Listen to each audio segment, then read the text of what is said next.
Assalamu alaikum. Alaikum assalam wa rahmatullahi wa barakatuh. How are you? I'm well, alhamdulillah. I'm well, alhamdulillah.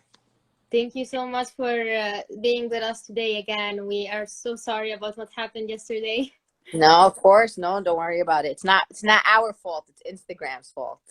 Yeah, I think it got overloaded with content because of this quarantine. So if it's not a problem with you, we would like to start all over so that the people that didn't follow us yesterday would have a chance to not miss what precious things you have to say.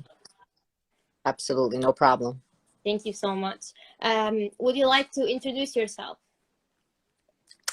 Of course. Assalamu alaikum, everyone. Thank you so much for having me. I am so honored and blessed to be with all of you on this very blessed Jum'ah, this Friday, to tell you how proud I am of you and for all the work that you are doing, the content that you're putting out, the conversations that you are having in such an important time. I know that it's been very difficult in Italy, and I pray for you all the time. As you all know, I am from New York City. I live in Brooklyn, New York, and we are also at the epicenter of this pandemic. In the last 24 hours, we have had 562 people die, which is a very high number. And every single one of those people was somebody's mother, somebody's father, somebody's daughter, son. So it's been very difficult here in New York City. I'm an organizer and an activist. I'm a Palestinian American, a daughter of Palestinian immigrants. I'm a Muslim, alhamdulillah. And I've been organizing here in the United States for about 20 years, working on issues of civil rights and civil liberties of Muslim Americans and really all Americans and all people. I have been working in the areas of criminal justice reform, working on issues of immigration and immigrant rights and women's rights in the United States. And I recently wrote a book also to really describe my experiences as an organizer and as a Muslim American and the work that I've been through, but also what it means to be a Muslim American woman, and really just the Muslim woman in the West, where we are either judged for being Muslim and wearing hijab, or seen as subservient or oppressed and having always to defend ourselves. Yes. Or people are kind of doing the opposite of that, which is depicting us as people who unfortunately stereotypes of connecting us to terrorism and to violence and to things that have absolutely nothing to do with us as a people or as a faith. So I've been working in this kind of world of trying to navigate social injustice, and also being a Muslim in America at the same time. So I'm very grateful to be here with all of you. We are extremely honored to have you, honestly. And since you mentioned your book, yesterday we started talking about the name of your book, which is why, like, we're not here to be bystanders. So we talked about how dangerous it is to be a bystander in the times that we live in and in the specific moment that we're going through right now, and how you were starting to organize something about Gaza's situation as well. Would you like to tell us a bit more about that? Yeah, I appreciate you bringing that up. So I wrote a book, and it's very important for me in this time. I wrote a book that is called We Are Not Here to Be Bystanders. Yes. And it is a book that is very meaningful, and it really is a book that is supposed to inspire you not to be a bystander. And what's important about my book is that it is published by one of the largest publishers in the world. It's a company called Simon & Schuster. So to have a Muslim American political activist be published by a major publisher is really a big accomplishment for us in our community, really across the world. Yeah, alhamdulillah. And I'm really proud, and I hope that it opens more doors for other young Muslims to be able to write their stories and tell their stories. What it means to me not to be a bystander is that when we see injustice, when we see something bad happening to a group of people or to even one person, that we are to stand up and at the minimum, we say something. And we know this from our deen that tells us that we are to stand up against injustice, even if it's against our own parents. And that is what our faith tells us to do. Yes. And so for me, in my book, I depict many moments here in New York City. As you know, I was born and raised in New York, and we had the horrific attacks, terrorist attacks of 9/11, where 3,000 of our fellow Americans were perished in that terrorist attack. And then after the terrorist attack, the US government targeted Muslims across the country, including in my own city, connecting us to a horrific attack that had nothing to do with our community. And so there were fathers that were taken from their children, and families that were separated, and law enforcement agencies that were disappearing our people. And I decided at that time, I was 21 years old, and I said, I'm not going to be a bystander. I'm not going to allow this to happen to my people. I'm going to stand up for them. I'm going to defend them. I'm going to find legal services for them. I'm going to help raise money for their children to ensure that while their fathers are detained, that they have something, that they have food, and they have emergency, funds, and, have joy, and bring them toys, and tell them that we are here for them and their families. And then after that, just really watching the kinds of injustice happening to many groups of people. In America, we have people who are undocumented. They are immigrants who came to America for a better life, but they don't have papers. They don't have American passports. So the government treats them less than even animals. We have children right now who are in cages at the border between us and Mexico. I watched the incarceration level in the United States. Many people don't know this, but the United States holds a quarter of the world's prison population. And, the US is not the biggest country population wise. India has more people than us. China has more people than us. And we hold 1 out of every 4 prisoners. So I've been working in the criminal justice reform field for 15 years now, calling on the government to, release nonviolent offenders, to think about restorative justice, that detaining people and putting them in solitary confinement does not change behavior. In fact, it actually makes people's behavior digress more. So this is, for me, what it means to be a bystander. If I see someone who is being attacked for their race, right, or their ethnicity, like right now we have cases in the United States where people are targeting people who are Chinese, or who they believe are Chinese. Sometimes they may not be Chinese. They may be Korean or maybe Japanese, but we have a lot of ignorance in the United States. And so there are people who are targeting people, basically blaming them for the pandemic that we are in right now. There was a little 6-year-old girl and a boy, her brother, who were stabbed with a knife, the babies, children. And so in those moments when you see something that is happening that is unjust, we have to be able to stand up and say that it is wrong and that it is an injustice. And if we can intervene, we should intervene. And one of those campaigns recently that I've worked on is about the people of Gaza. And many of you know that while we in Italy and in the United States are claiming that we don't have access to medical supplies, and we are some of the most prosperous nations, Italy and the United States of America, we are not third world countries. Yes. And we don't have enough PPE, we don't have enough ventilators. Imagine the people of Gaza who live in an open air prison. They only have 40 ventilators for a population of 2.5 million people. These are people who cannot leave Gaza. People can't come into Gaza.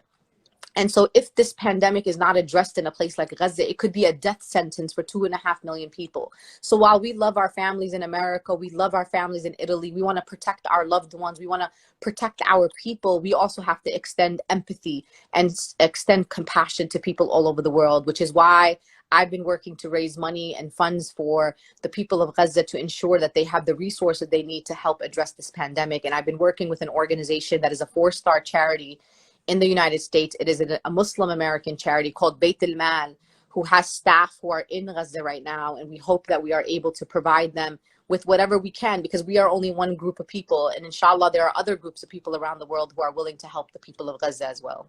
Absolutely. It's called Beit al-Mal correctly. So you will be able to share it later as well. We hope so. And you yourself have been also threatened, and your family has been in real danger. I remember you called yourself every Islamophobe's worst nightmare. Thanks to God, you were able to take the proper safety measures to protect yourself and your family, alhamdulillah. But how does fear not stop you? Like, how do you not let yourself stop you because of people attacking you or fear overwhelming you? I believe wholeheartedly that fear is a choice, actually, and we can choose to be afraid. And for me, I have chosen not to be afraid. I am a very devout Muslim. I wholeheartedly believe that when Allah wants me, He'll take me. And I am not going to be intimidated. I am not going to be silenced. Because what happens when people are threatening you or trying to defame you or threatening your life, the mission is for them to silence you, for them to say, to make you so afraid that you stop standing up for your people, that you stop fighting for yourself and defending yourself and your community that you come from. And I'm not going to do that. And so for me, I have taken all the measures, and I tell people, you know, you can be an activist, but be intelligent about it. Protecting my family. I have a surveillance system outside of my home. If I'm doing public open door events, I have private security detail. And, you know, and of course I have digital security on all of my, you know, on all of my cell phones, my laptops, my iPads, which everyone should have, you know, two-step authentication and passwords, you know, having double-step passwords for all your emails, because there's a lot of hacking that happens, particularly for activists or people who are kind of bold and standing up against government or people in power. And so I want everyone to understand that we can't be intimidated. Our people are counting on us. And also, if you understand history, both history, whether it be the history of the United States or history of Italy or history of any country, there have always been people who have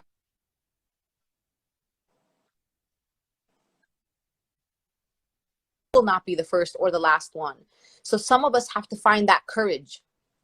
And Allah has given me courage. Allah has given us all courage. And I hope that all of you find that courage in your hearts to understand that we deserve to be treated with dignity and respect.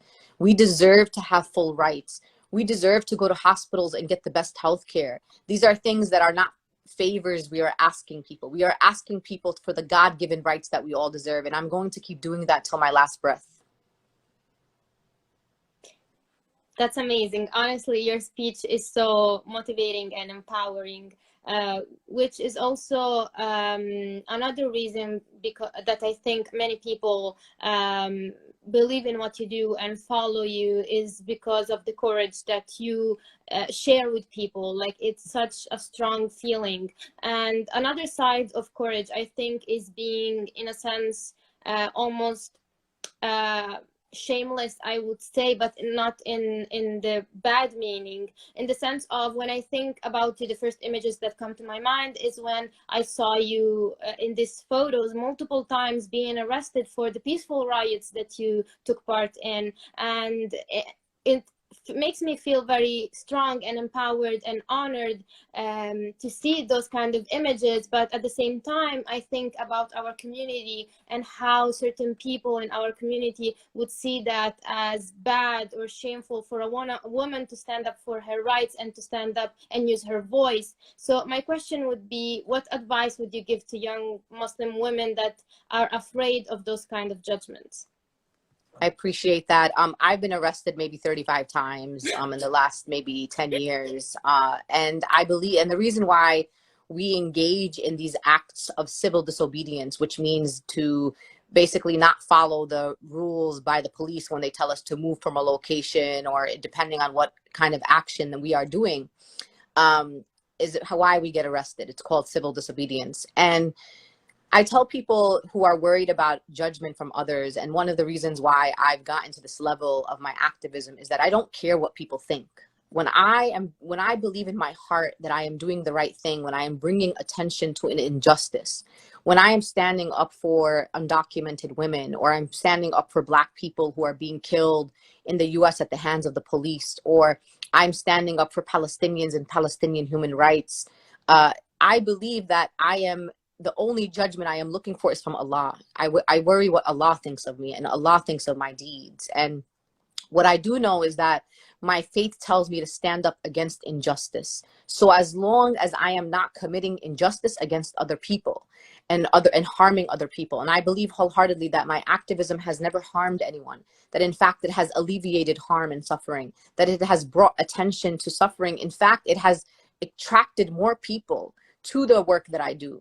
there, I have, as you know, I'm one of the organizers of the Women's March on Washington. Yes. We had over 4 million people just in the United States, and people in Italy and in London and in all over the world, and even in Palestine, even in Ramallah, people came, women came out to march in the streets in India, in Thailand, in Indonesia, in all over the world, women got up.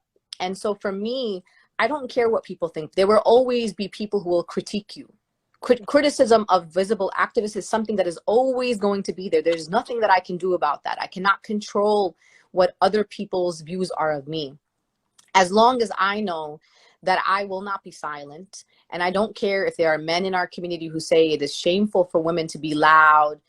It is more shameful for you to be silent when there is an injustice. When you see women in our community who are divorced, single, with trying to raise their children, or refugee women who are coming to live in our communities because their husbands were killed in war, and you are not looking after those women, that is an injustice. So what I'm doing, Allah will judge on the day of judgment whether what I'm doing is unjust. And I believe wholeheartedly that I am following in the footsteps of our beloved Prophet Muhammad, may peace and blessings be upon him, who was the first activist, the first human rights activist.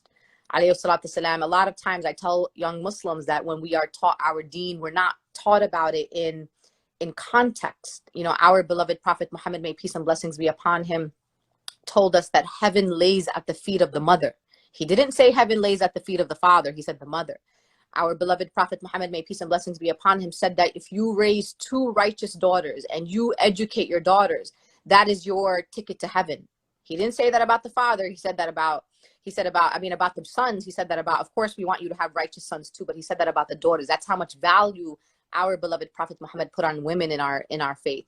When you think about racism in the world, our beloved Prophet Muhammad taught us that you are not to judge people based on their race and their skin color, that because of your skin color, it doesn't make you better than somebody else. So we follow an anti-racist faith. You know, when we think about even the environment and environmental justice, which is an issue that many Muslims need to really focus on. God, our faith taught us that Allah gave us the lakes and the oceans and the trees, and he gave us these blessings, and we have to take care of these blessings. These are blessings that Allah gave us. So when we say take care of the environment, take care of the earth, take care of the animals, that is part of our faith. And so for me, when I engage in this type of activism, I don't think I'm doing anything extraordinary. I'm trying to be a good Muslim. And I hope that if more Muslims followed truly in the path of our beloved Prophet Muhammad, may peace and blessings be upon him, we wouldn't have any of this injustice that we see around us in the world. I totally agree with every word you said, and you cannot imagine how refreshing it is to hear this here in Italy, because we really need this in our community. We really need someone that tells us that it is important to stand up and not be silent, especially for the female community, the female part of our community. And that's that actually was my next question about the organization that you founded together with many other women. Is today we sometimes hear about like certain people saying, oh, there is no need to fight for women's rights anymore because they have rights. So what would you reply to that? Because it's so interesting, because sometimes when I think about that, I'm like, well, yes, but no. So I don't know how to explain it. Well, we have to be grateful for the rights that we have right now, because there were women before us who fought for us. We have to remember that whatever rights we have right now, it's because somebody before us sacrificed, and some of those were Muslim women who sacrificed for us too. Yes, we have rights, but we don't have all of our rights, and we don't always get treated equally to our male counterparts. And that's a very important conversation to have. And I'll give you an example about the United States of America, which is my country. In the United States of America, women who have the same qualifications as men, have the same degrees, have the same work experience, will get paid less than the men. And that is, for me, an injustice, that we should be, for example, being paid based on our credentials, on our degrees, on our work experience. And it should not matter whether I'm a woman or a man. And this is something in the United States of America. We also have an issue in the United States of America where men in power, people who are in elected office and public office, who want to take our reproductive rights away. And there is a little bit of controversy about that in the Muslim community, because the issue is about a woman's right to choose for her body. So I should be able to decide what I want to do with my body. And I know that abortion becomes a very controversial issue amongst a lot of religious communities. But what I say to Muslims all the time is, it's not a matter of abortion. I'm not going to debate scholars about abortion. It is very clear what our deen says about abortion. But what I hope all Muslims will agree with is that we should not allow men in power who to dictate what any woman does with her body. And if you let them dictate to us about what we can do for healthcare, then they will dictate other things like they did in France. So I tell people, let's look at what happened in France. In France, they have passed legislation and passed laws that ban women like us from wearing hijab and going to public university, or going to go to the beach and wear a burkini, or to even have jobs in a public sector. So if I want to go to a public university as a Muslim woman, I have to choose between my faith and my education. Yes. And so what I say to Muslims, I want you to agree that the government should never have power over the choices that we make in our lives. So for example, you know, as Muslims, we do not drink alcohol. And our deen tells us, don't drink alcohol. Don't eat pork, for example. So I don't need legislation. I don't need a country to pass a law to tell me, don't drink alcohol, because I already know what my deen tells me. So as long as we are following what is prescribed in our deen, we don't need laws to prohibit us from doing things like, you know, women can't get abortion. Women can't wear hijab. So we should really be understanding of how government works. And of course, I believe in, you know, there should be laws for things. And obviously in Islam, we have many prescriptions around, you know, thou shalt not kill, thou shalt not steal. You know, all these things are in our deen. And I understand that that should be part of a legislative system. And so I agree with that. But I also don't support governments dictating what I do with my body and what any woman does with her body. And so, yes, we do have more rights than maybe women had before. And we, of course, hold more rights than women have in places like maybe Saudi Arabia and maybe in places like Iran, for example, which is the other extreme. Yes. Iran is the other extreme, where they are forcing women to wear hijab and punishing women who don't want to wear hijab. And France is the other extreme that says we don't want you to wear hijab in university or in, you know, public sector jobs, or even wear burkini to the beach. And so I tell the Muslims, our deen is telling us, do not be too extreme on either side. We are very moderate, and there is a logic behind everything that we believe in our deen. And that's what I want Muslims to be. Just be moderate, which is not, I'm not asking you to be moderate because I'm trying to tell you be a modern Muslim. There's no such thing as a modern Muslim. There's no such thing as a progressive Muslim. If we follow our deen, we will be a prosperous people. We will be a healthy people. We'll be a just people. We'll be a kind and compassionate people. And so I just ask people, don't be part of any extremes. This is really important, and I am so amazed by how well you phrased it, and may God bless you and give you the strength to keep doing what you're doing, because we need more people like you in this world. And the activism that you do is so important. A few months ago, I heard about what you were able to do. I think a few years ago, when you and the community were able to get Eid al-Fitr and Eid al-Adha established as a public holiday in schools. And what I think is really important about that is being recognized as part of the society that you live in. And here in Italy, we are really struggling with that, because we are not seen as Muslim Italians. We are seen as immigrants. We're seen as foreigners. We're seen as Muslims, a different group that is not Italian. And it's really hard, because we are still like a few generations, like first, second, third generations. We haven't been here for a long time, although there is 2 million of us. So what would be a good guide or something to follow, the steps to reach that kind of recognition? I want you, first of all, to know that you are Italian and you are the best that the Italian government has to offer, and that the Italian government should be celebrating the beautiful diversity that Muslims bring to the Italian country or to Italy.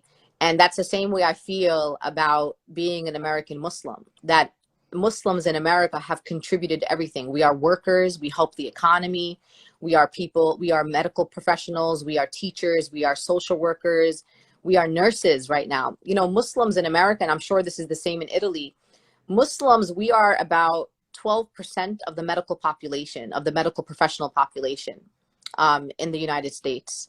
And we are also about 13% of the pharmacists in the United States. So right now, during this global pandemic, it is very likely that you may be in a hospital in America and be served by a Muslim doctor. Also, as you know, in the UK, the first 3 doctors to die of coronavirus and those serving were Muslims. And so we have to understand that we are contributing to these nations. You know, we love our countries. We love Italy. We love the United States. We love the UK. Wherever countries Muslims are, we are raising our children there. We are educating ourselves in these countries. And so we deserve for these countries to love us back the same way that we love our countries. And what I say to people, in America, we are a minority as Muslims, just like the Muslims in Italy are a minority. And what I say to people, the best thing to do is always to build relationships with other minority communities. There are many other minorities in Italy that the Muslim community could really be reaching out to, building relationship with, and also building power with. So when you are asking for something, for example, when we were able to get the New York City Department of Education to recognize Muslim holidays, the way we were able to do that, and remember, New York City has the largest public school system in the entire country. We have 1.2 million students in the New York City public school system, over 1,100 schools. The way we did that was not the Muslims by ourselves.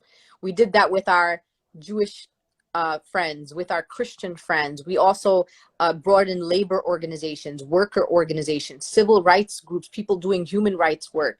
We brought in groups that, you know, teachers supported us. You know, the teachers saw that in many communities, the Muslim students were a very big population. The principals of the schools, which means the people like the headmasters of the schools, they supported us too as well. So when we were able to build a coalition, and that is also what my book is about. My book is not only about telling people how not to be bystanders, it also is about coalition building. Because there are other people who feel the same way as the Muslims in Italy. I'm sure there are other minority communities who also don't feel Italian or don't feel like they are treated like that they are full Italians. So figuring out who these organizations are, who the leaders of these communities are, and building strong relationships with them, even potentially inviting them to come to one of your lives and kind of understanding their experiences and what they're going through as a community during this pandemic. So for me, that's always the first step, just building relationships with other communities. And when you get support, and people in power see that the Muslim community, wow, they're like, wow, the Jewish community supporting you, the Christian community supporting you, civil rights groups are supporting you, human rights groups are supporting you. Then they say, wow, this community has the support and we're going to listen now to what they need. And alhamdulillah, that's what happened to us in New York City. It took a while and, you know, it took a long time for us to build this campaign, but it's really beautiful to know that right now, our children, when it's Ramadan and when, you know, in Eid al-Fitr and when it's Eid al-Adha, our schools are closed. All students don't go to school, not just the Muslim students, every student. And now all the students in New York know we are home from school because the Muslims have a holiday. Yes. And that's very important for these young people. Absolutely. Congratulations. Thank you. We are all really happy to know that our brothers and sisters in the United States have reached this kind of recognition, and it's very honorable. And hopefully, inshallah, one day we can get there as well. Inshallah. Something really important that got to my mind while you were speaking and talking about this last question is the sense of identity, in the sense of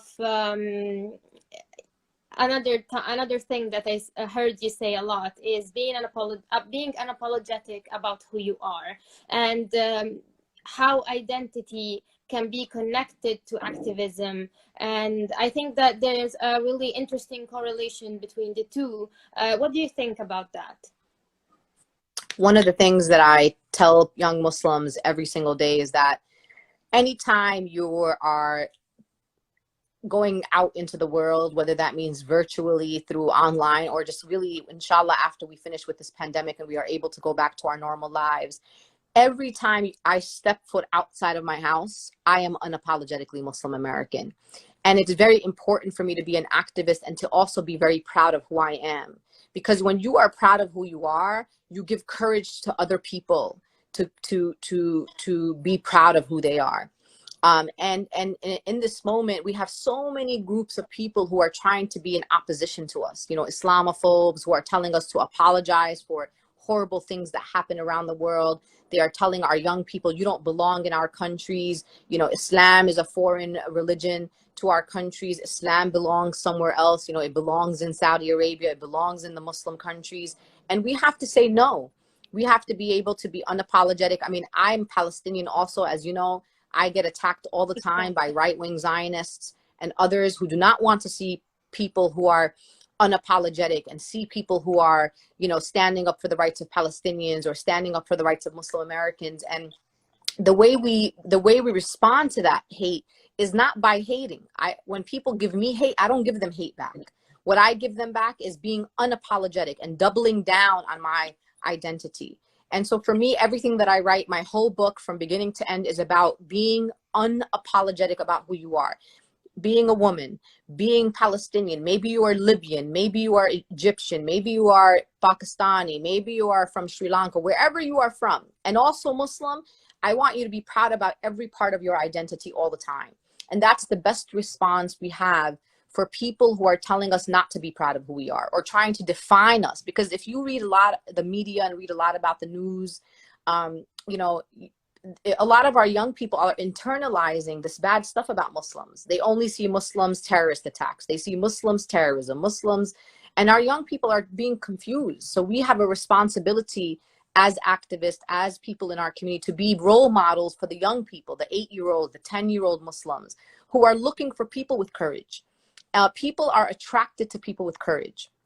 When you watch a movie, right? When you're watching a movie, you want to be behind the most powerful person in the movie. You want to be with the person who's the most courageous in the movie, right? Or if you're watching some sort of debate or something, you want to be with the most powerful person, the most influential person.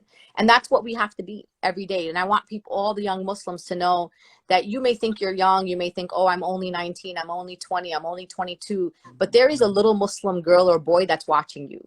And so you have to always remember that there's somebody watching you and needs you to be courageous so that they can find the courage within them. And that's really what I think about. I think about when I walk out in my community, that there are little girls who see me all the time. When I walk in my community, they say, Sister Linda, and they come to me and they hug me. And I know it's not because of anything extraordinary about me, but it's something that is missing in their heart. And when they see me, I help fill something for them. I always say to them, put your head up, head up, head up. Be proud. I always tell them, put your back straight when you go out, when you're standing. Walk with your head, because we have everything to be proud of. And that's what I want my Muslim family all over the world to know, that we have everything to be proud of. And we have to act like we're proud of ourselves and our community and the wonderful faith that we follow. Preach. Honestly, it's so empowering to hear you speak, and we are so blessed to have you today. We're gonna ask you, I think, one last question, and then you're free to go, and we will miss you. The question is fighting, I think you might have already replied to this through our conversation, but do you think that fighting for social justice and being active in the community can be related to the meanings of jihad and da'wah in our faith in the 21st century that we are living in today? So actually, when I wrote my book, I just want to show folks, there's a chapter in my book right here. The first introduction to my book is, what is your jihad? And people thought I was crazy. They said, are you crazy, Linda? Like, why are you going to write this word in your book? You know, this word is controversial and people are going to attack you for it again. And why do you do that? And I say to people, this is my book. This is about my community. This is about my story. And I'm going to write whatever words I want to write. And the reason why I chose to write about jihad in my book is because I believe we have to take words back. Jihad belongs to us as people who are Arabic speaking.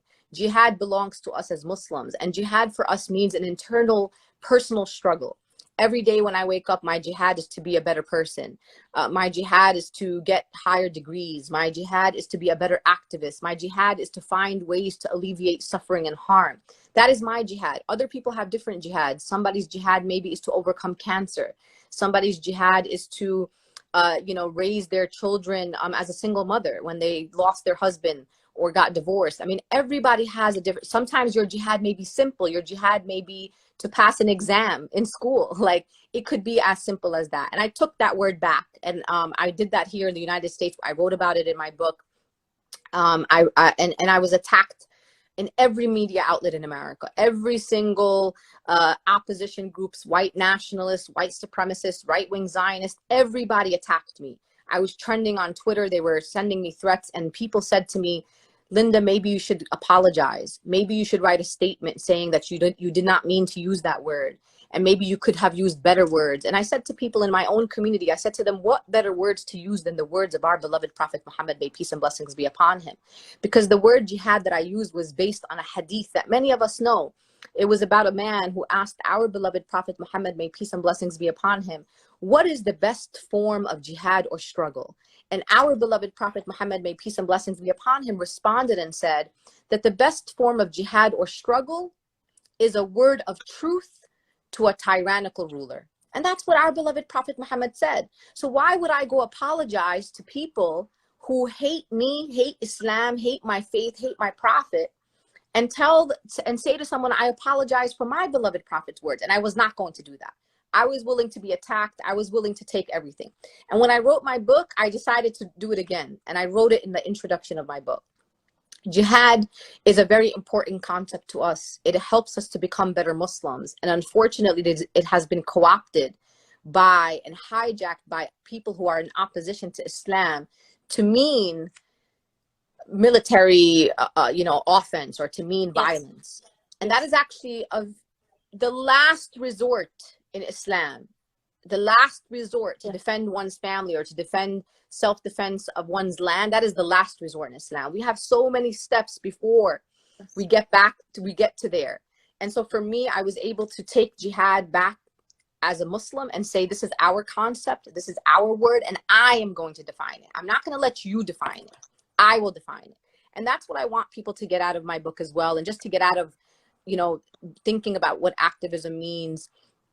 Activism is exactly, the word activism is to be active, right? Active means to do something, that it requires deeds and good actions. And that is what Islam is all about. When we die, what do we take with us? We don't take our money. We don't take our family with us. We don't take our houses with us. We don't take even our college degrees with us. We don't take our jobs with us. We take only with us our good actions. And so the question becomes to you, what good actions are you going to take before Allah?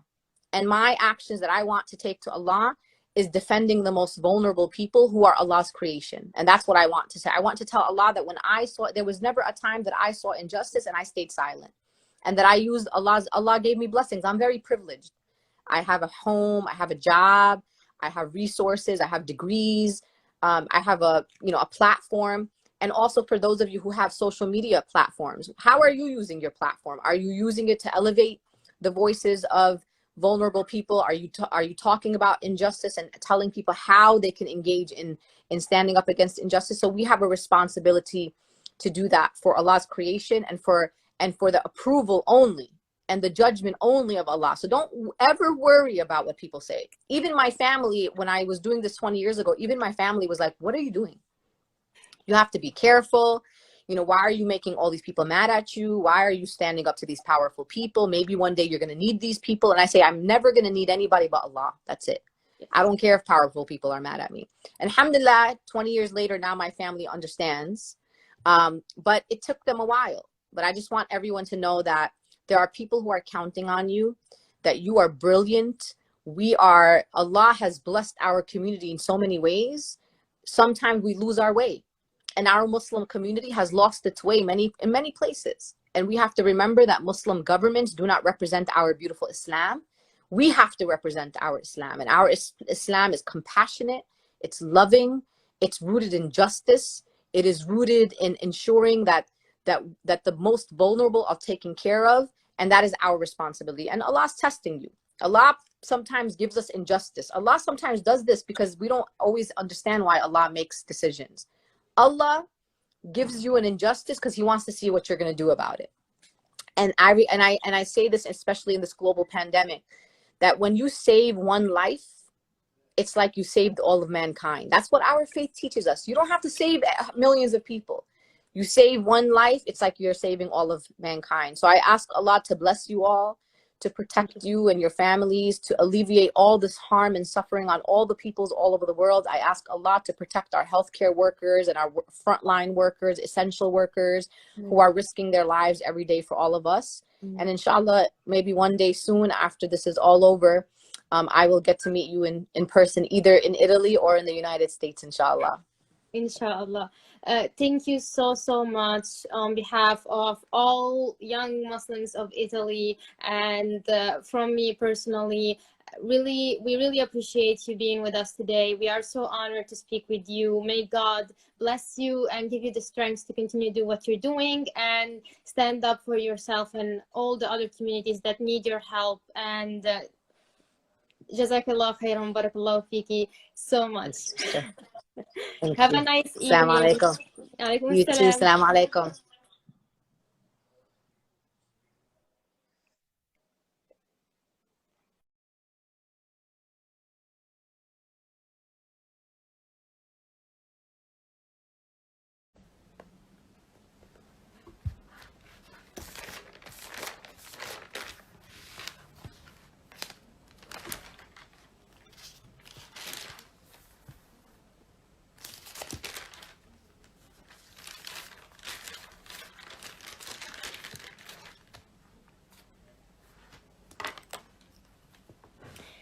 Assalamu alaikum, rahmatullahi wa barakatuh, come state? Abbiamo appena finito la diretta con Linda Sarsour, che è stato un enormissimo onore, quindi ci tengo a ringraziare tutto il team del GMI per avermi onorata e dato questo piacere nell'intervistarla. Spero inshallah che le domande vi siano piaciute, spero che andavano bene e che abbiano risposto ad alcuni dei vostri interessi nei suoi confronti. Vi lascerò le domande successivamente tramite le storie, e volevo al momento leggervele velocemente sia in inglese che in italiano, in modo che possiate prendere appunti. Intanto vi chiedo, dato che siete già qua, un feedback veloce sulla situazione, sulla diretta, se vi è piaciuta, se vi siano piaciute le domande, cosa ne pensate della diretta. Peccato sia durata poco. È durata 40 minuti. Sinceramente avevamo un po' di preoccupazione a prenderle troppo tempo, soprattutto dopo quello che è successo ieri. Volevamo andare un po' sul sicuro e le abbiamo fatto le domande più essenziali della nostra lista. Spero... Scusate, sto leggendo il feedback. Ok, domande mirate a tu. Fantastico, sono contenta. Ho visto che Ibra voleva fare delle domande. Se le domande sono legate a qualcosa che abbiamo detto o se sono separate, magari poi le potresti lasciare al team del GMI, non saprei. Scusa. Beh, innanzitutto partiamo dalla prima domanda che ho fatto, che riguarda il suo libro. Linda Sarsour ha appena pubblicato un libro che si chiama We Are Not Here to Be Bystanders, e io le ho chiesto qual è il pericolo di essere bystanders. Bystander significa spettatori, quindi qual è il pericolo di rimanere spettatori in un contesto come quello del mondo d'oggi. ho preso appunti mentre lei parlava, cercherò di ripetervi le risposte che lei ha dato.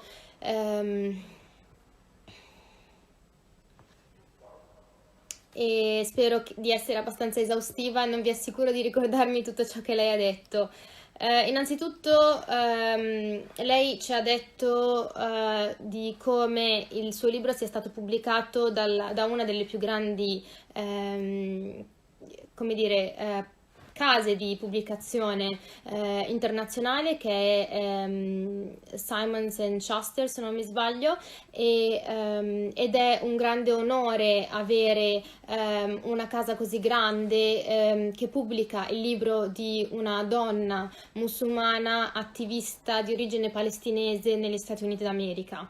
E per lei la cosa importante è che quando noi vediamo delle ingiustizie è di alzarci, di utilizzare la nostra voce e di non rimanere in silenzio, perché quando si rimane in silenzio poi si è parte del problema, si è parte dell'ingiustizia.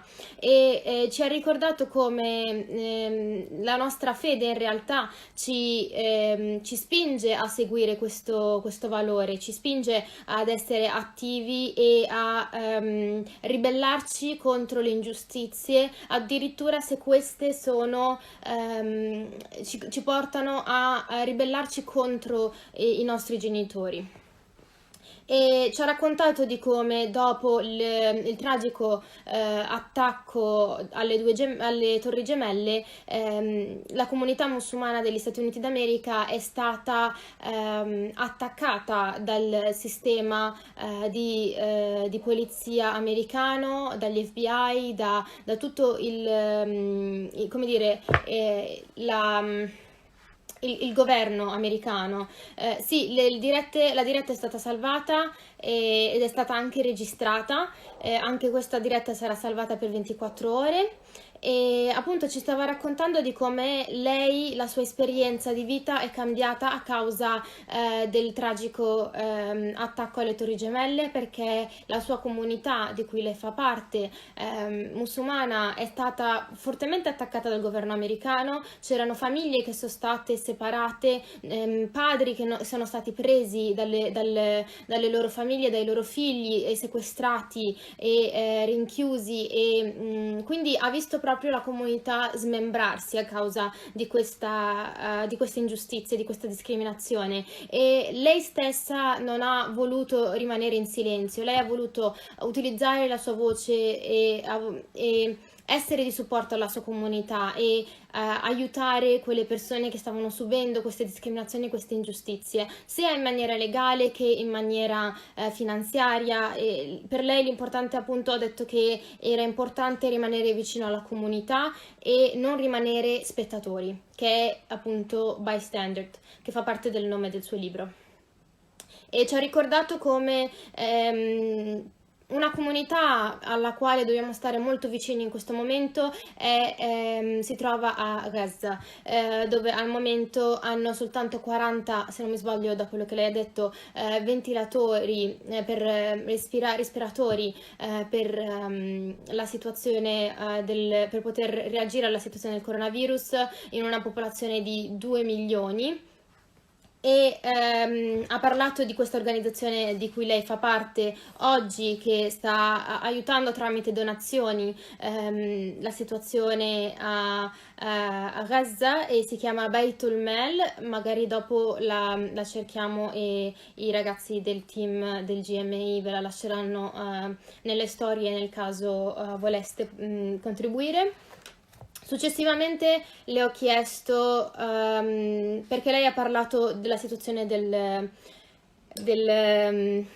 scusate, sto parlando a macchinetta, ha parlato appunto dell'attacco alle Torri Gemelle, e io mi sono ricordata di come lei avesse molte volte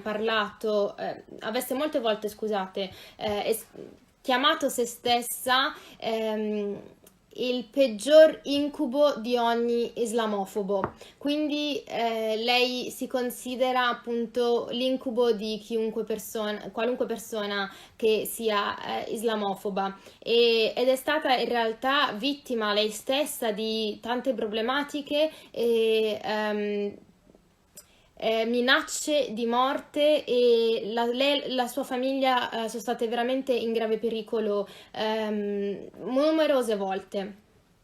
Alhamdulillah però ha sempre preso le misure di sicurezza adeguate per mantenere sia la sua persona che i suoi cari al sicuro e protetti. Ci ha raccontato anche di come fa a proteggersi di tutti i sistemi di sicurezza che lei ha installato in casa sua, sui suoi dispositivi, ogni volta che ha delle conferenze, la sicurezza fisica che la segue in certi eventi. Quindi lei ha detto una frase molto importante, che è quella di fare attivismo ma usando il cervello, quindi di non mettersi in pericolo di proposito, di stare attenti, di fare attenzione a ciò che facciamo, però di non lasciarci scoraggiare dalla paura, perché in questo caso le ho chiesto come lei facesse a non lasciarsi appunto fermare dalla paura di essere in pericolo, perché è stata veramente in pericolo di vita lei e la sua famiglia. Quindi lei ha detto che è importante essere coraggiosi ed è importante non lasciarsi silenziare, perché l'obiettivo di quel pericolo, l'obiettivo di quelle minacce è quello di silenziarci, è quello di farci rimanere in silenzio e non farci usare la nostra voce a supporto di ciò in cui crediamo. Successivamente le ho chiesto sempre parlando del coraggio, ci sono varie fotografie di Linda Sarsour in cui lei viene arrestata e ammanettata durante delle rivolte pacifiche fatte per strada, delle fotografie che veramente possono essere allo stesso tempo dare un senso di orgoglio e di forza nel vedere una donna che lotta per i propri diritti, però nello stesso momento ad esempio a me fanno domandare e pensare alla nostra comunità, alla comunità religiosa, dove a volte molte persone potrebbero guardare a queste fotografie dove c'è una donna ammanettata e pensare che sia una cosa vergognosa o sbagliata che una donna utilizzi la sua voce, che una donna lotti per i suoi diritti, che una donna faccia le cose che appunto lei fa. E lei ci ha detto che questi atti di disobbedienza civile, come li chiamano negli Stati Uniti d'America, che consiste in pratica nel disobbedire alle forze armate durante una rivolta pacifica, ha spiegato che lei non ha paura, non si preoccupa del giudizio degli altri. Per lei non è importante il giudizio di qualunque essere umano, perché l'unico giudizio che le importa sarà quello al giorno del giudizio davanti ad Allah subhanahu wa ta'ala. E Allah stesso ci dice di non rimanere in silenzio davanti a delle ingiustizie, e ci dice che la nostra fede ci raccomanda nel utilizzare, come dire, il stand up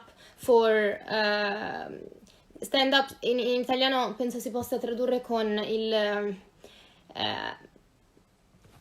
utilizzare insomma la nostra voce a favore di ciò che è giusto, di ciò che è corretto, e di lottare contro le discriminazioni e non rimanere in silenzio, ecco. Ci ha ricordato anche del Rasulullah sallam, il nostro caro profeta, quando disse che appunto il paradiso sta ai piedi delle madri e che crescere due figlie, scusate, non ricordo bene il hadith. In pratica è una cosa benevola, è una cosa positiva, è una cosa che porta del bene, e di come come il Rasulullah sallam ha fatto un sermone contro il razzismo, e si parla anche nella nostra fede della come si dice, la cura dell'ambiente, quindi il curare questi doni che Allah subhanahu wa ta'ala ci ha dato, ci ha regalato, è davvero qualcosa di essenziale. Quindi l'attivismo in tutte le sue forme, contro le discriminazioni, contro il razzismo, anzi a favore dell'ecosostenibilità, è qualcosa in cui noi come musulmani dovremmo partecipare. E questa era la domanda che le ho fatto a riguardo del giudizio degli altri nei confronti di attivismo fatto da parte soprattutto di una donna, perché la mia domanda era: che messaggio vorresti dare a quelle giovani donne musulmane che vorrebbero utilizzare la loro voce per il bene, ma hanno paura del giudizio degli altri? E lei ha detto proprio di non lasciarsi influenzare dal giudizio delle altre persone. Ha detto che anche la sua famiglia si è opposta, non capiva pienamente ciò che lei facesse all'inizio, però quando hanno compreso che quello che faceva in realtà rientra nelle forme di jihad, che poi appunto ne abbiamo parlato alla fine della diretta, l'hanno sostenuta, ed è qualcosa che penso sia molto molto importante.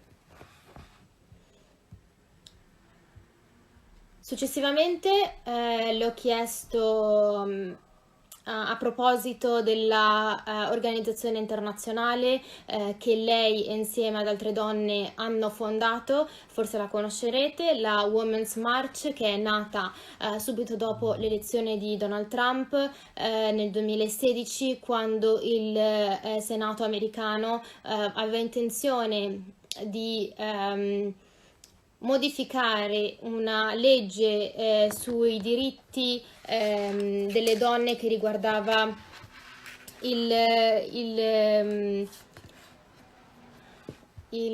scusate, sto cercando di tradurla in italiano,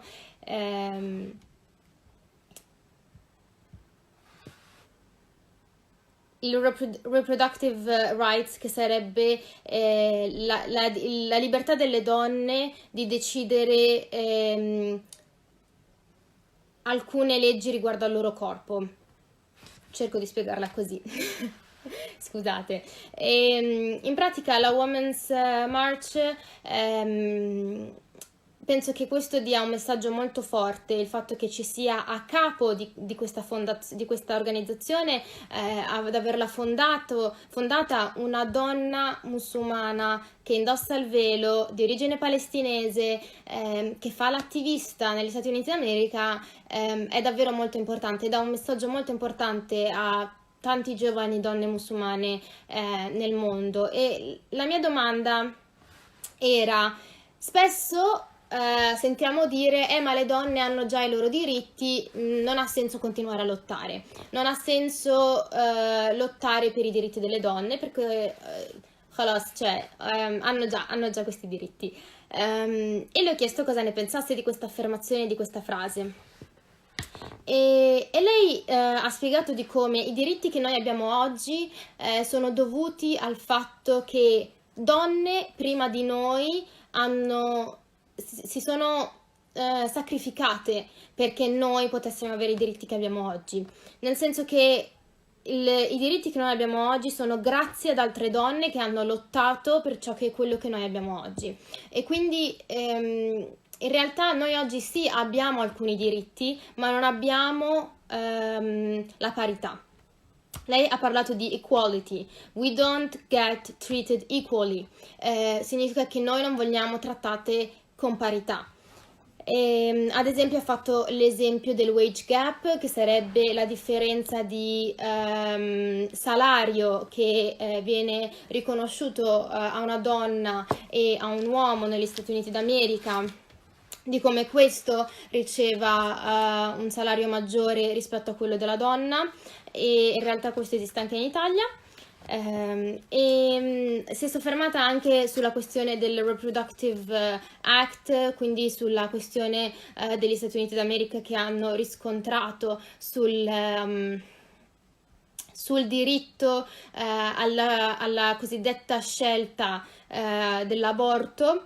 Lei ha spiegato che non è una questione d'aborto, la questione non riguarda necessariamente l'aborto in sé, perché noi sappiamo pienamente ciò che hanno detto i nostri ulama, i nostri shuyukh a proposito, e il fiqh è quello, come dire, ciò che Allah subhanahu wa ta'ala ci dice è quello, però la questione non riguarda l'aborto in sé, ma riguarda il fatto che noi non dovremmo lasciare in mano al governo la decisione di scegliere per noi. Ha fatto anche l'esempio del fatto che noi come musulmani sappiamo che non dobbiamo bere alcol e sappiamo che non dobbiamo mangiare carne di maiale, e non abbiamo bisogno di uno stato dove per legge noi non possiamo bere alcol o non possiamo mangiare carne di maiale. Al momento noi viviamo in Italia, lei vive negli Stati Uniti d'America, la legge del non bere alcol non esiste né qua né là, eppure noi come musulmani manteniamo questa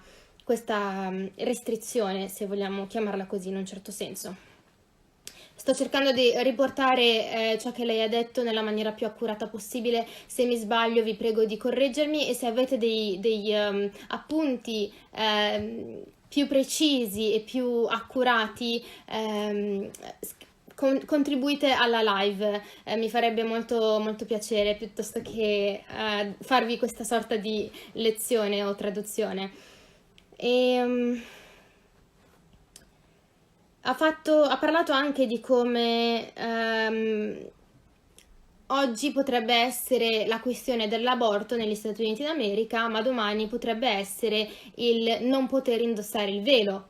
Quindi non è una questione necessariamente legata all'aborto in sé, ma è una questione legata a chi stiamo lasciando in mano il potere di decidere per noi. E ha fatto l'esempio della Francia, di come in Francia oggi non si possa indossare il velo in molti luoghi pubblici. Grazie a voi.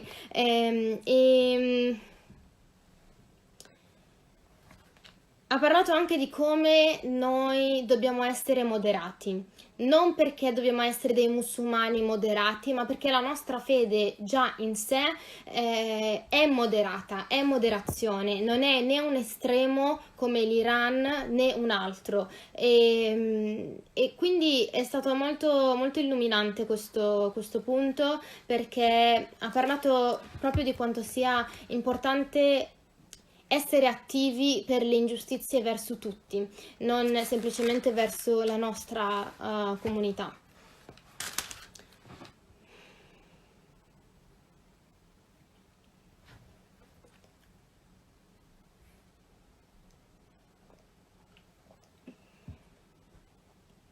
La prossima domanda che le ho fatto è stata come, grazie alle sue opere di attivismo negli ultimi 20 anni, oggi Eid al-Fitr e Eid al-Adha sono festività nelle scuole americane, e gli studenti musulmani possono stare a casa con le loro famiglie a festeggiare questi Eid. La cosa più importante di questo come dire, raggiungimento, di questa cosa che hanno raggiunto nella comunità musulmana, è il fatto che sono stati riconosciuti come parte della società americana.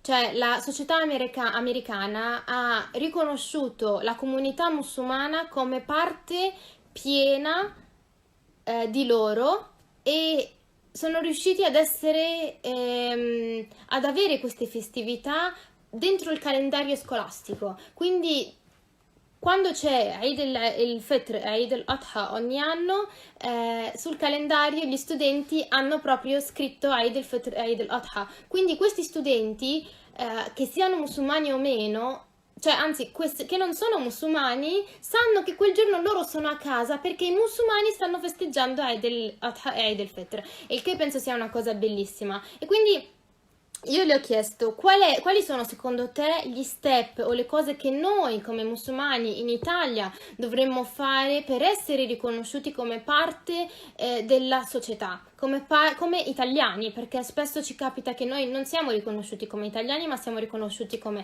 immigrati, come stranieri, come estranei, come musulmani, un gruppo a parte, ma non come musulmani italiani. E lei appunto ha cominciato dicendo che noi siamo italiani, che noi dobbiamo essere orgogliosi di essere italiani e di essere musulmani e che noi siamo il meglio della comunità italiana, perché noi aiutiamo l'economia, noi paghiamo le tasse, noi siamo studenti, siamo dottori, siamo infermieri, siamo medici, siamo avvocati, siamo parte integrante di questa società, aiutiamo questa società a crescere e a prosperare, ed è qualcosa che è molto molto importante. E che noi, ha detto una frase molto bella, we deserve to be loved by this country, how much we love it, che noi ci meritiamo di essere amati da questo paese tanto quanto noi amiamo questo paese, in un certo senso, molto filosofico, molto romantica come cosa. Però ecco, il suo consiglio è stato quello di cominciare con creare delle coalizioni con altre minoranze. Quindi lei ci ha raccontato di come quando loro hanno raggiunto questo obiettivo dell'avere le scuole chiuse durante Eid el-Fitr e Eid el-Adha, si sono fatti aiutare dalla comunità ebrea, dalla comunità cristiana, dalla comunità dei lavoratori, dalla comunità dei professori, dai presidi delle scuole e dalla comunità dei diritti umani. Quindi hanno creato delle forti collaborazioni, delle forti unioni con queste minoranze per poter poi raggiungere questo obiettivo grande. Anche perché, nel caso voi non lo sapeste, negli Stati Uniti d'America in realtà prima di questa cosa le festività cristiane e le festività ebree erano già riconosciute nel calendario scolastico. Quindi i ragazzi stavano a casa da scuola durante le festività ebree e le festività cristiane, ma quelle musulmane no, e quindi la comunità musulmana si è fatta aiutare da queste minoranze per raggiungere questo obiettivo. E questo è il suo consiglio che lei ci ha dato per essere riconosciuti parte della comunità, della società italiana, scusate.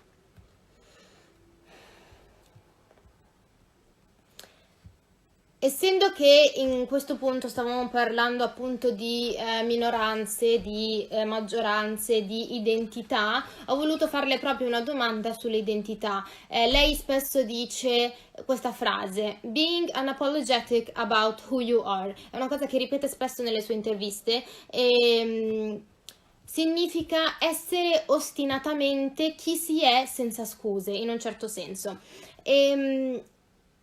E le ho chiesto appunto come la nostra identità si leghi all'attivismo, perché l'essere chi si è la nostra identità e come questa identità sia legata all'attivismo. E lei ha detto ha parlato di come in qualsiasi momento noi usciamo di casa, noi dobbiamo essere orgogliosi di chi siamo e soprattutto orgogliosi di essere musulmani, perché quando noi mostriamo la nostra fierezza dell'essere chi siamo unapologetically, quindi senza scuse, senza ostinandoci ad essere chi siamo, diamo forza a chi è come noi. Diamo forza, diamo il corretto esempio ad altre persone che si sentono oppresse, che si sentono minacciate, che si sentono discriminate, e quindi il nostro coraggio può dar forza ad altre persone.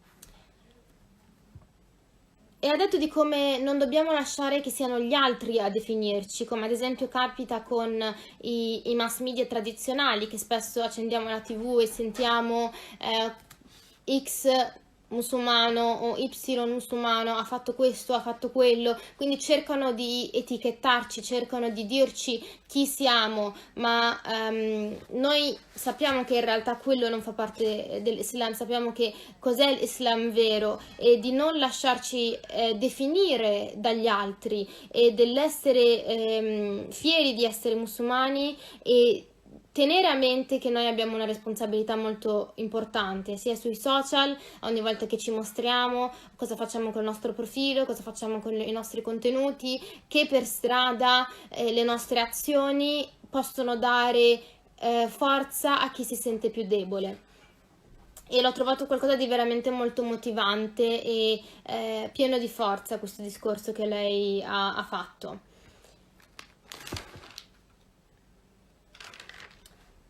L'ultima domanda che le ho fatto durante la diretta è stata legata al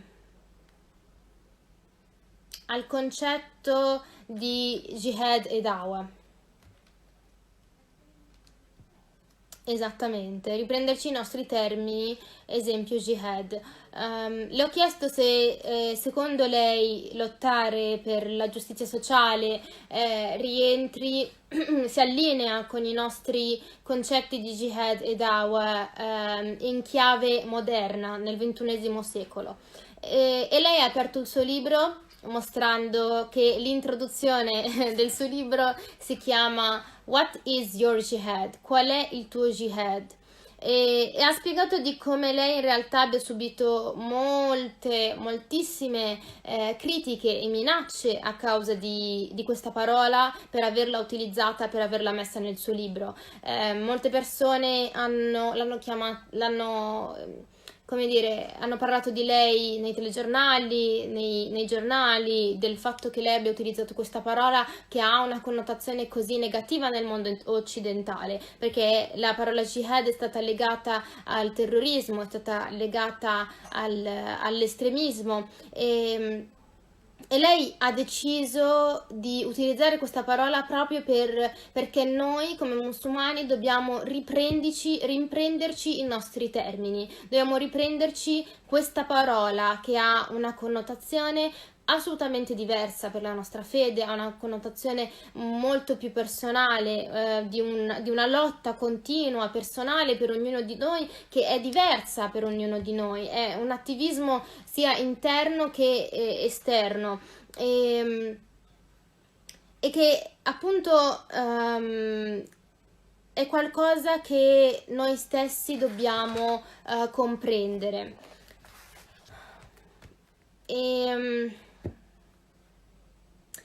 Ha riportato un hadith del Rasulullah sallam, del nostro caro profeta, in cui gli hanno chiesto qual è la miglior forma di jihad, e lui rispose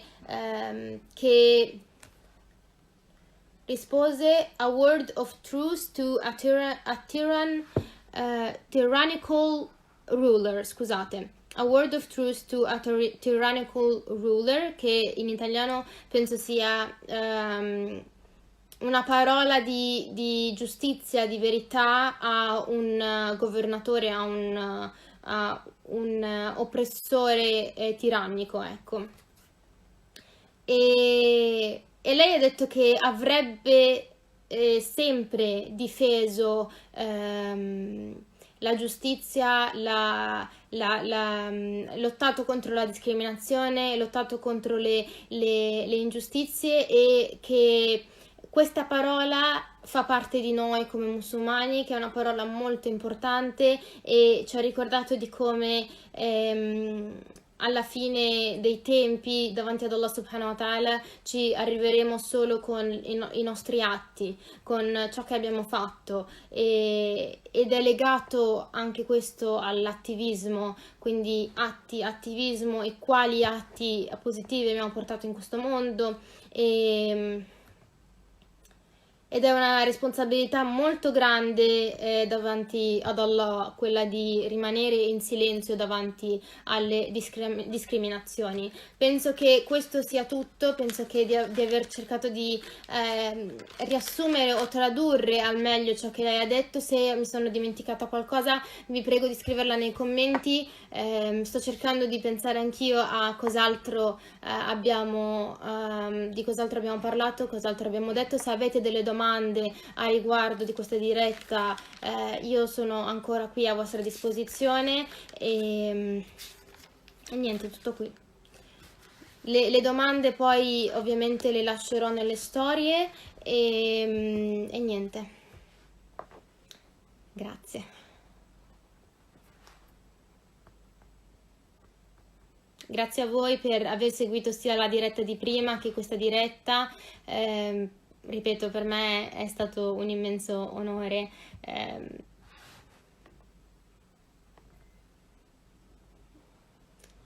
Ok, se non c'è altro, io vi lascerei qui.